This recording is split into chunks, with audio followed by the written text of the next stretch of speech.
तो देखिए अभी तक हम लोगों ने जो है नीति शतक में 5 श्लोक पढ़ लिया। आज श्लोक पढ़ेंगे छठा। तो पहले इसको एक बार बोलते हैं और उसके बाद समझते हैं। व्यालं बालमृडालतन्तुभिरसौ व्यालं बालमृडालतन्तुभिरसौ रोद्धुं समुद्रिम्भते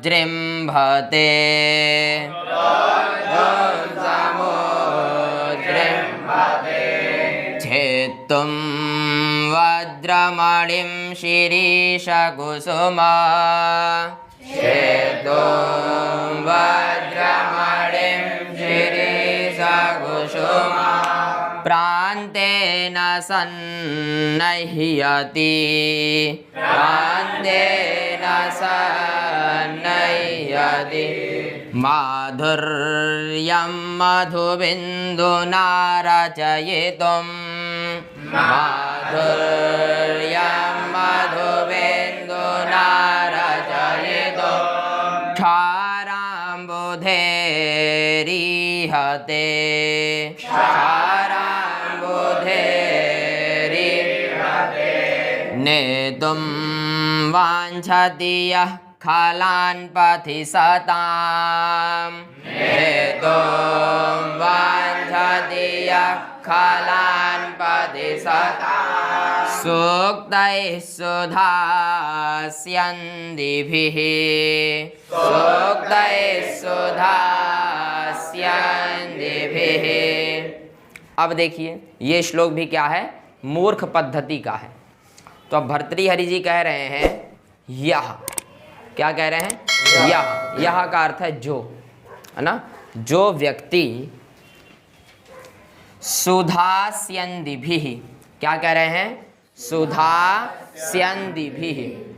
सुधा कहते हैं अमृत को, सुधा मतलब अमृत, और स्यंद का अर्थ होता है निकलना। स्यंद मतलब निकलना, अर्थात जो व्यक्ति अमृत बरसाने वाली, समझे कि नहीं, निकलना बरसना एक ही बात है, समझे कि नहीं। तो जो व्यक्ति अमृत बरसाने वाली सूक्तैहि, क्या कह रहे हैं, सूक्तैहि, सूक्तैहि का विशेषण है सुधास्यन्दिभिः, दोनों तृतीयांत हैं, समझे कि नहीं। क्या कह रहे हैं, सूक्तैहि। उक्तैहि मतलब होता है कथन, उक्तैहि मतलब कथन, और उसी में सु लग जाए तो बन जाता सूक्तैहि, अर्थात सुंदर कथन, समझे कि नहीं, अच्छे वचन। तो वही कह रहे हैं यह मतलब जो व्यक्ति सुधास्यन्दिभिः अर्थात अमृत बरसाने वाली सुंदर वचनों के द्वारा, सूक्तैहि मतलब सुंदर वचनों के द्वारा, तृतीयांत इसलिए अर्थ हुआ द्वारा, समझे कि नहीं। खलान, क्या कह रहे हैं, खलान। खलान का अर्थ होता है दुष्ट व्यक्ति। खलान मतलब जो दुष्ट व्यक्ति हो, जिद्दी व्यक्ति हो, ऐसे व्यक्ति को क्या कहते हैं, खलान कहते हैं, खल कहते हैं, समझे कि नहीं। तो कह रहे हैं भाई यह अर्थात जो व्यक्ति सुधास्यन्दिभिः अर्थात सुंदर यह मतलब जो व्यक्ति सुधास्यन्दिभिः अर्थात अमृत बरसाने वाली सुंदर वचनों के द्वारा दुष्ट व्यक्ति को, ठीक है, क्या कह रहे हैं, दुष्ट व्यक्ति को पथि सताम, क्या कह रहे हैं, पथि, पथ कहते हैं मार्ग को, पथ मतलब मार्ग, और सताम का अर्थ है सज्जनों का मार्ग, समझे कि नहीं। सताम मतलब अच्छे मार्गों पर, सज्जनों का मार्ग मतलब अच्छा मार्ग, समझे। पथि मतलब मार्ग में, सताम मतलब सज्जन मार्ग, अच्छे मार्ग में। फिर से एक बार देखिए, यह मतलब जो व्यक्ति अमृत बरसाने वाली सूक्तैहि मतलब सुंदर वचनों के द्वारा दुष्ट व्यक्ति को अच्छे मार्ग पर, सताम पथि मतलब अच्छे मार्ग पर अर्थात सज्जनों के मार्ग पर, समझे, नेतुम वांछति, नेतुम नेतुम मतलब ले जाना, नेतुम का अर्थ क्या है, ले जाना, और वांछति मतलब चाहता है, वांछति मतलब चाहता है। तो देखिए क्या अर्थ हुआ, जो व्यक्ति अमृत समान सुंदर वचनों के द्वारा दुष्ट व्यक्ति को अच्छे मार्ग पर ले जाना चाहता है। बात समझे कि नहीं? तो कहने का अर्थ ये है कि भाई जो व्यक्ति किसी दुष्ट प्राणी को, हठी व्यक्ति को यदि मान लो अच्छे मार्ग पर ले जाना चाहता है, तो मानो कि व्यालम बाल मृणाल तंतुभिरसौ रोद्धुम समुद्रिम भते। मानो कि वो क्या कर रहा है, कह रहे मानो कि वो कर रहा है व्यालम बाल मृणाल तंतुभिरसौ रोद्धुम समुद्रिम भते। समझे कि नहीं? देखिए कह रहे हैं बाल मृणाल तंतुभिरसौ, तंतुभिरसौ, असौ मतलब इस, समझे कि नहीं? असौ का अर्थ है इस। देखिए बाल, मृणाल कहते हैं कमल के फूल को, मृणाल मतलब जो कमल का फूल हो। और कैसा कमल का फूल? कह रहे हैं जो बाल, कैसा कमल का फूल? बाल, अर्थात वो अभी अधिक बड़ा नहीं है, बाल अवस्था में है, अर्थात पौधा है अभी। ऐसे कमल के फूल के तंतु भी, क्या कह रहे हैं? तंतु जानते हैं किसको कहते हैं? कमल का फूल होता है, उस पर जो डंठल होती है, डंठल में से एक ऐसे पकड़ के खींच लो तो जो पतली सी डंठल आती है। बात समझे कि नहीं? कमल का फूल है, उसमें जो डंठल होती है, उस डंठल में नाखून जैसे पकड़ खींच लो तो अलग आ जाता है ना, उसी को तंतु कहते हैं। उसको क्या कहते हैं? तंतु, उसी को कहते हैं। समझे? कह रहे हैं बाल कमल के तंतु के द्वारा, बाल कमल के तंतुओं के द्वारा, बाल कमल मतलब जो अभी जो कमल का फूल है वो अधिक बड़ा नहीं है, छोटा है, उसी को कह रहे हैं बाल। पेड़ के भी बाल, किशोर, तरुण अवस्थाएं होती हैं। जब एकदम छोटा होता है तो बाल अवस्था में होता है, जब आम का पेड़ लगभग 25 साल का हो जाए समझ लो किशोर अवस्था में आ गया, और 60 फुट पहुँच जाए समझ लो तरुण अवस्था में है। तो उसी प्रकार कमल का फूल अभी किस अवस्था में है? बाल, अर्थात छोटा कमल। और उस कमल के तंतु के द्वारा, उस कमल का तंतु, समझे? कह रहे हैं बाल मृणाल तंतु भी, बाल कमल के तंतुओं के द्वारा रोद्धुम, क्या कह रहे हैं? रोद्धुम मतलब रोकना, रोद्धुम मतलब रोकना, और समुद्रिम भते मतलब प्रयास करता है, रोकने का प्रयास करता है। समुद्रिम भते मतलब प्रयास करता है, समझे? और रोद्धुम मतलब रोकने का, किसके द्वारा रोकने का? तो कह रहे हैं बाल कमल के तंतुओं के द्वारा रोकने का प्रयास करता है। किसको? कह रहे हैं व्यालम। व्याल कहते हैं हाथी को। और कैसा हाथी? गुस्से वाला हाथी, जो बिगड़ैला हाथी हो। ऐसे हाथी को किससे रोकना चाह रहा है? बाल कमल के तंतु के द्वारा। हाथी बड़े बड़े पहलवानों से नहीं रुकता है, कि रुक जाता है? नहीं रुकता। तो भर्तृहरि जी कह रहे हैं यदि आप दुष्ट व्यक्ति को अच्छे मार्ग पर ले जाना चाहते हैं तो मानो आप कैसा कार्य कर रहे हैं? कह रहे हैं आप ऐसा कार्य कर रहे हैं कि बाल कमल के तंतुओं के द्वारा आप बिगड़ैले हाथी को रोकना चाहते हो। बात समझ में आई कि नहीं? किसके द्वारा? कमल का जो तंतु है, अर्थात एक पतली कमल के डंडी के द्वारा आप किसको रोकना चाह रहे हैं? हाथी को। और कैसा हाथी? सामान्य नहीं, ब्याल हाथी। ब्याल हाथी उसी कहते हैं जो एकदम क्रोधित हाथी हो, मदमस्त हाथी हो। ऐसे हाथी को मानो कि तुम कमल के तंतुओं के द्वारा रोकना चाह रहे हो। समझे? कब? यदि आप दुष्ट व्यक्तियों को अच्छे मार्ग पर लाओ, इसका अर्थ कि आप एक भयंकर हाथी को कमल के तंतु के द्वारा रोकना चाहते हो। क्या रुक सकता है? हैं? कमल क्या हाथी जो है कमल के तंतु के द्वारा रुक सकता है? कभी नहीं रुक सकता ना। तो भर्तृहरि जी कह रहे हैं कि भाई जब आप मूर्खों को समझाओगे ना तो इसका अर्थ यही हुआ कि आप एक कमल के तंतु के द्वारा हाथी को रोकना चाह रहे हो। जो कि कभी भी संभव नहीं है। इसीलिए दुष्टों से दूर रहिए। बात समझ में आई? फिर आगे कह रहे हैं भैया और मान लो कैसे काम कर रहे हो आप, तो कह रहे हैं छेत्तुम सन्नह्यति। क्या कह रहे हैं? छेत्तुम सन्नह्यति। छेत्तुम मतलब काटना, छेत्तुम मतलब काटना, और सन्नह्यते मतलब उद्यत होना, काटने के लिए उद्यत हो जाना। समझे कि नहीं? छेत्तुम मतलब काटने और सन्नह्यते मतलब उद्यत होना। ठीक है, किसको काटने के लिए? कह रहे वज्रमणिम। किसको काटना? वज्रमणिम। छेत्तुम वज्रमणिम सन्नह्यते।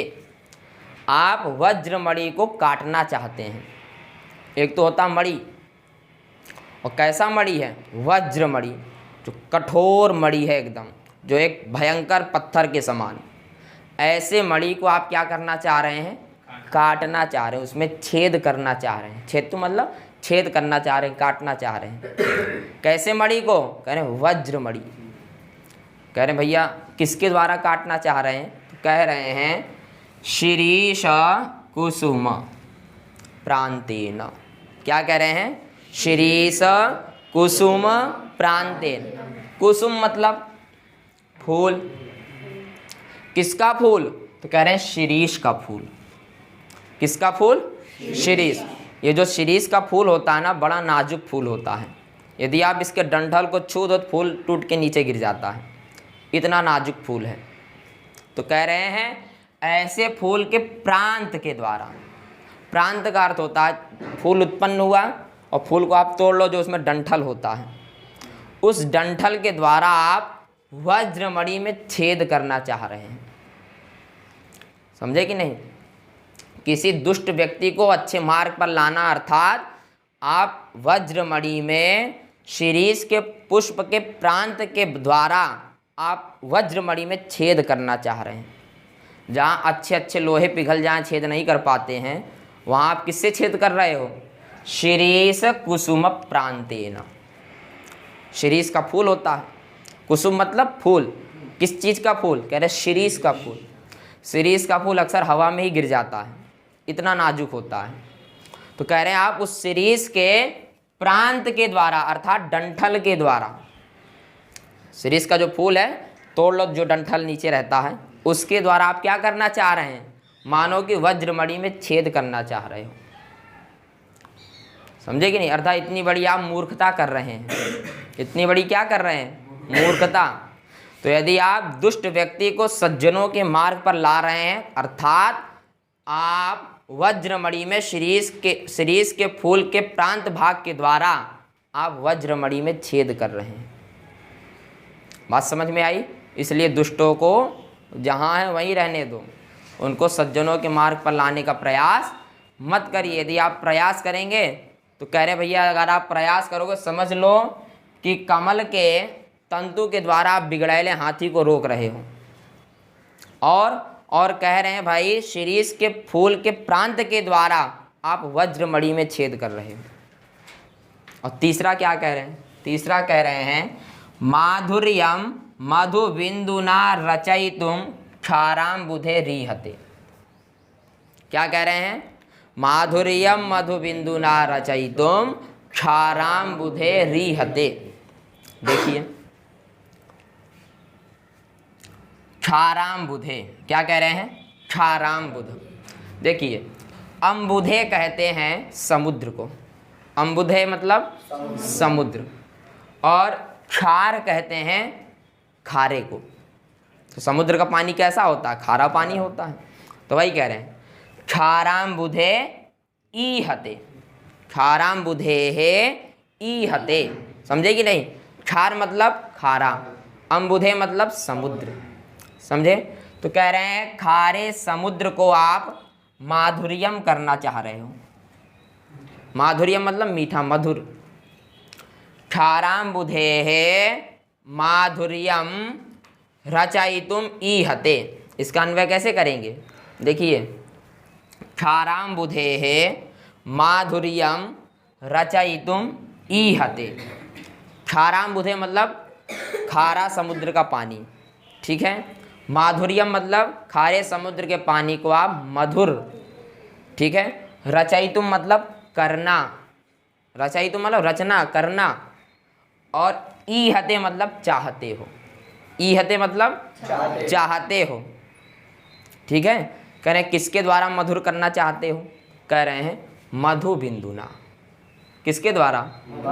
मधु अर्थात शहद, शहद के एक बूंद के द्वारा मानो कि आप समुद्र को मीठा करना चाह रहे हो। किसी दुष्ट व्यक्ति को सज्जन के मार्ग पर लाना अर्थात समुद्र के खारे पानी को आप शहद के एक बूंद के द्वारा मीठा करना चाह रहे हो। क्या कभी हो सकता है? अर्थात अगर आप किसी दुष्ट प्राणी को सज्जन के मार्ग पर लाएं तो इसका अर्थ हुआ कि आपसे बड़ा मूर्ख कोई नहीं, ठीक है। किसी दुष्ट को सज्जन के मार्ग पर लाना अर्थात शहद के एक बूंद के द्वारा इतने बड़े विशाल समुद्र में, और भी समुद्र का कैसा पानी? खारा पानी, और उसमें भी एक बूंद के द्वारा आप शहद के एक बूंद के द्वारा आप पूरे समुद्र को मीठा करना चाह रहे हैं। क्या कभी हो सकता है? तो इसीलिए दुष्ट व्यक्तियों से दूर रहिए। बात समझ में आई कि नहीं? तो वही कह रहे हैं क्षाराम बुधे अर्थात खारे समुद्र को माधुर्यम मधुरम मधुर रचयितु मतलब बनाना, ईहते मतलब चाहते हो। किसके द्वारा? मधु बिंदु, शहद के एक बूंद के द्वारा। क्या कभी संभव है? आप उसमें कई ट्रक डाल दो शहद तो भी मीठा नहीं होने वाला। तो भर्तृहरि जी कहने का तात्पर्य यह है कि भाई अगर आप दुष्ट व्यक्ति को सज्जन के मार्ग अर्थात अच्छे मार्ग पर लाना चाहते हो, इसका अर्थ आप समुद्र को शहद के एक बूंद के द्वारा मीठा करना चाह रहे हो। क्या हो सकता है? तो इसीलिए दुष्टों से दूर रहिए। बात समझ में आई? एक बार देखिए, कह रहे हैं यह मतलब जो सुधास्यन्धि भी, सुधा मतलब अमृत बरसाने वाले, सूक्त मतलब सुंदर वचनों के द्वारा, खलान अर्थात दुष्ट व्यक्तियों को, सताम पथि सज्जनों के मार्ग पर, नेतु मतलब लाना, वांछति मतलब चाहता है। जो व्यक्ति अमृत के वचनों के द्वारा किसी दुष्ट प्राणी को सज्जनों के मार्ग पर लाना चाहता, तो मानो क्या कर रहा है? कह रहे मानो कि वो बाल मृणाल तंतु भी, बाल कमल के तंतु के द्वारा रोकना चाहता है। किसको? बिगड़ैले हाथी को। किसको रोकना चाहता है? बिगड़ैले हाथी को। और कह रहे हैं काटना चाहता है, सन्निहित मतलब उद्यत है, काटने को उद्यत है। किसको? कह रहे हैं वज्रमणि को, कठोर मणि को काटना चाह रहा है। किसके द्वारा? शिरीष कुसुम प्रांतेन, शिरीष फूल के प्रांत भाग से वज्रमणि को काटना चाह रहा है मानो। क्या कभी वज्रमणि शिरीष के फूल के प्रांत के द्वारा कट सकती है? बड़ा बड़ा लोहा काम ना आए। वहाँ भर्तृहरि जी कह रहे हैं अगर आप दुष्ट व्यक्ति को अच्छे मार्ग पर ला रहे हैं अर्थात शिरीष के फूल के द्वारा आप वज्रमणि में छेद कर रहे हो। और कह रहे हैं यदि आप दुष्ट व्यक्ति को सज्जनों के मार्ग पर लाओ कि मानो कि आप समुद्र के खारे पानी को मधुर बनाना चाहते हो शहद के एक बूंद के द्वारा। तो इसीलिए दुष्ट व्यक्तियों से दूर रहिए। जहाँ लगे दुष्ट वहाँ उससे आप अलग हो जाइए, नहीं तो समझ लो आप ऐसे ऐसे काम कर रहे हो तो समझ लीजिए आपसे बड़ा कोई मूर्ख नहीं है। और ये जो श्लोक है छठा आप लोग के समझ में आ गया। और ये जो है शार्दूल विक्रीड छंद में है। किस छंद में है ये श्लोक? शार्दूल विक्रीडित छंद में है। समझे? शार्दूल विक्रीडित छंद में 12 अक्षर होते हैं। कितने अक्षर होते हैं? 12। गिन लीजिए। 1 2 3 4 5 6 7 8 9 10 11 12। पहली यति कहाँ पर होगी? 12 पर। ठीक है। फिर 13 14 15 16 17 18 19। हाँ ये गलत होगी। तो देखिए शार्दूल विक्रीडित छंद में जो है 19 अक्षर होते हैं और पहली यति किस पे होगी? 12वें पर और दूसरी यति 7 पर। समझे कि नहीं? हमने कैसे बोला? व्यालम बाणम फिर 100 पे रुके कि नहीं? फिर रोदुम समुद्रिम बते। तो शार्दूल विक्रीडित छंद में 19 अक्षर होते हैं। पहली यति कहाँ पर होती है? 12वें पर। दूसरी यति 7वें पर। जहाँ भी आपको 19 अक्षर एक साथ में दिखे, 19 स्वर दिखे, समझ लो कौन सा छंद है वो? शार्दूल विक्रीडित छंद है। ठीक है, बात समझ में आ गई? तो बस आज के लिए इतना ही।